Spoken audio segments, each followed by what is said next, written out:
اب یہاں پہ لوگ ابھی تک جو فش فارمنگ ہو رہی ہے وہ پاکستان میں نان سائنٹیفک بیسس پہ زیادہ لوگ کر رہے ہیں۔ مثلا میں گیا علی پور چٹھا اور مظفر، تو لوگ رائس پالش ڈالتے ہیں اوپر، وہ مکئی ڈال دیتے ہیں، چاول ڈال دیتے ہیں۔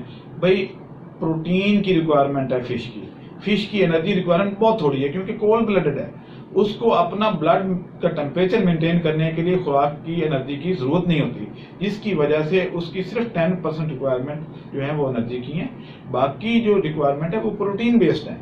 تو اس لیے جو ہے وہ پروٹین بیسڈ فیڈ دینی چاہیے۔ اب جو رائس پالش مکئی اور چاول وغیرہ آپ ڈالتے ہیں دیز آر انرجی، تو اس لیے ہماری FCR پور ہو جاتی ہے۔ دوسری بات یہ ہے کہ آپ یہ دیکھیں کہ اگر ہم کمرشل فیڈ بھی لیتے ہیں تو 1 کلو مچھلی فیڈ کھا کے 1 کلو وزن تک کر لیتی ہے، جبکہ مرغی 2 کلو فیڈ کھا کے 1 کلو وزن کرتی ہے۔ تو اس لحاظ سے اس کی FCR بہت بہتر ہے۔ پھر یہ ہے کہ آپ کے کنٹرول میں ہے، بلی نہیں کھا سکتی اس کو، یعنی بلی اگر جمپ کرے گی پانی کے تالاب میں تو مچھلی تو خیر دائیں بائیں ہو جاتی ہے تو وہ خود ڈوب جائے گی۔ تو اس لیے یہ سیکیورٹی کا آپ کو پرابلم نہیں ہے، کتا بلی ان چیزوں سے آزاد ہو جائیں گے آپ اس کو پارٹ ٹائم بزنس بنا سکتے ہیں۔ ایک ویڈیو کیمرہ اوپر لگا دیں، ہم لگا کے بھی دے دیتے ہیں، تو اوپر شیڈ ہے، ویڈیو کیمرہ لگا ہوا ہے، اس کو آٹومائزیشن بھی کام کر دیتے ہیں کہ اس کا جو ہے وہ سولر پلیٹوں کے ساتھ ایک موٹر لگا دیتے ہیں جو اس کو ڈیو اس کی پوری رکھتی ہے، ڈیزالوڈ آکسیجن کو ڈیو کہتے ہیں۔ یہ دو ہی اس کے ٹیمپریچر آپ کنٹرول کر لیں اور ڈیو کنٹرول کر لیں، دیٹس آل۔ یہ مچھلی آپ کی بڑی صحت مند اور اچھے طریقے سے گرو کرے گی۔ اس میں ہم نے ایک بلکہ ماڈل فارم فیصل آباد میں بنا رہے ہیں، تو اس میں ہم نے یہ ایک برآمدہ بنایا ہے 5 مرلے کا، اس کے نیچے بھی رکھے ہیں اور اوپر بھی بایو فلیک ٹینک رکھے ہیں، ان کے اوپر ہم نے سایہ کر دیا ہے، شیڈ بنا دیا ہے۔ تو اوپر والا جو ہے اس کا گرمیوں میں ٹیمپریچر اپ رہتا ہے کیونکہ اوپر گرمی چھت پہ زیادہ ہوتی ہے، تو اس کے ذریعے ہم نے ایک سسٹم لگا دیا ہے گریویٹیشنل، جس میں انرجی کی بھی ضرورت نہیں ہے کہ وہ نیچے سپرے ہوتا رہتا ہے، قطرے قطرے نیچے والے جو بایو فلاک ہے اس کے اوپر گرتے ہیں، اس طریقے سے اس کی ڈیو پوری رہتی ہے۔ اور نیچے والا جو ہے اس سے ایک پمپ لگا کے 12 وولٹ کا جو کہ سولر پلیٹ پہ چلتا ہے، ساتھ بیٹریز اٹیچ ہیں، وہ اوپر والے کے اوپر سپرے کرتا رہتا ہے۔ اس طریقے سے ٹیمپریچر دونوں کا ایوریج جو ہے وہ 26 سے لے کے 28 تک رہتا ہے اور ڈیو بھی پوری رہتی ہے، اور آپ کو کوئی خاص چیک کرنے کی ضرورت نہیں ہے، آپ کیمرے کے ذریعے اندر بیٹھے یا جہاں بھی بیٹھے موبائل سے آپ واچ بھی کر سکتے ہیں۔ تو اس طریقے سے سردیوں میں اس کے اوپر جو شیڈ ہے ہم پولیتھین ڈال دیتے ہیں، تو وہ کیا ہوتا ہے کہ اس اوپر والے کا ٹیمپریچر پھر بہت اوپر چلا جاتا ہے کیونکہ سردیوں میں ہمیں گرمائش کی ضرورت ہوتی ہے۔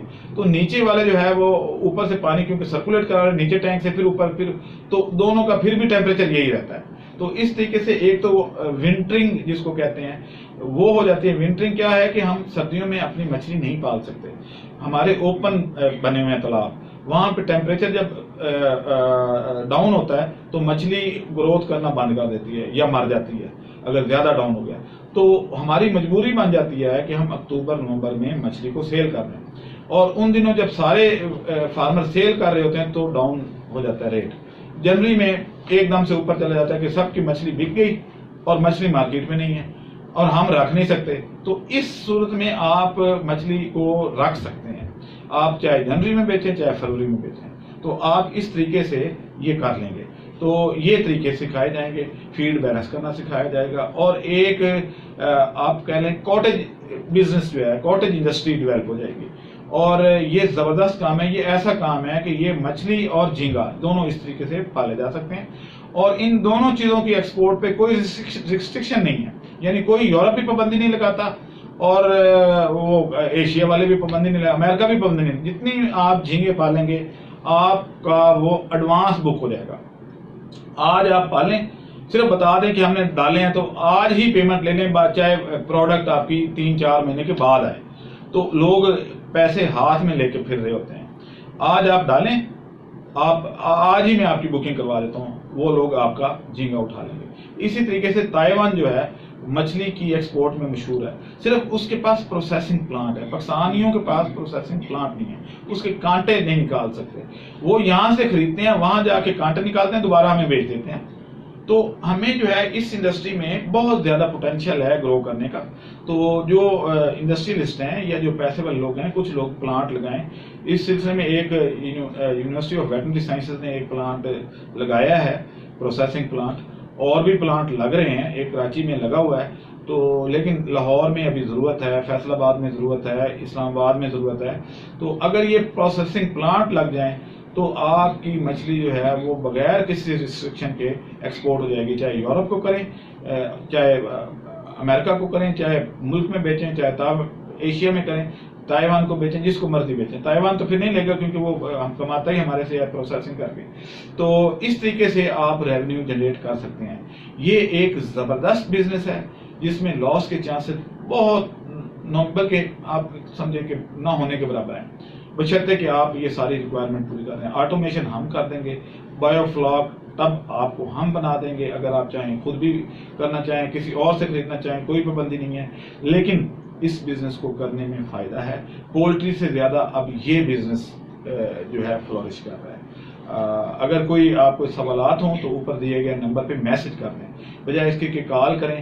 اپنا نمبر ضرور کمنٹس میں ضرور لکھیں یا اوپر جو نمبر چل رہا ہے اس پہ میسج کر دیں، کیونکہ میں سب کو رپلائی نہیں کر سکتا، اتنی کالز آ رہی ہوتی ہیں. آپ یہ دیکھیں کہ میرے واٹس ایپ کنٹیکٹس میں تقریباً کوئی 4000 کے قریب آئی تھنک ہیں کنٹیکٹس. تو ان سب کے اوپر میسج آ رہے ہوتے ہیں. ہزاروں لوگوں کو میں اگر ایک منٹ کے بھی میسج بھیجوں تو ہزاروں منٹس تو ایک دن میں نہیں ہوتے نا میرے پاس. تو اب یہ ہے کہ اس کا یہی ہے کہ میں ویڈیو اپلوڈ کر دیا کروں گا. آپ کے جتنے کویسچن ہوں گے، جو زیادہ کویسچن ہوں گے وہ 8-10 سلیکٹ کر کے، تو اس میں آپ سب کو میں ویڈیو اپلوڈ کر دوں گا تاکہ آپ کے پاس جواب پہنچ جائے. تو اس صورت میں پلیز آپ ناراض نہیں ہونا، کیونکہ میرے لیے یہ پاسبل نہیں ہوتا کہ سب کی کال اٹینڈ کروں اور سب کو فردن رپلائی کروں. تو اس چینل کو ضرور سبسکرائب کیجیے گا، کیونکہ اس پہ آنے والی جو ویڈیوز ہیں وہ بہت امپورٹنٹ ہیں اور بزنس سے ریلیٹڈ ہیں، اور کچھ سی پیک سے ریلیٹڈ ہیں کہ سی پیک جب یہ شروع ہوگا تو اس کے بعد ہم کون سے ایسے بزنس ہیں جو ہم کر سکتے ہیں اور جن پہ ہمیں فوکس کرنا چاہیے. اب مجھے اجازت دیں. اللہ حافظ.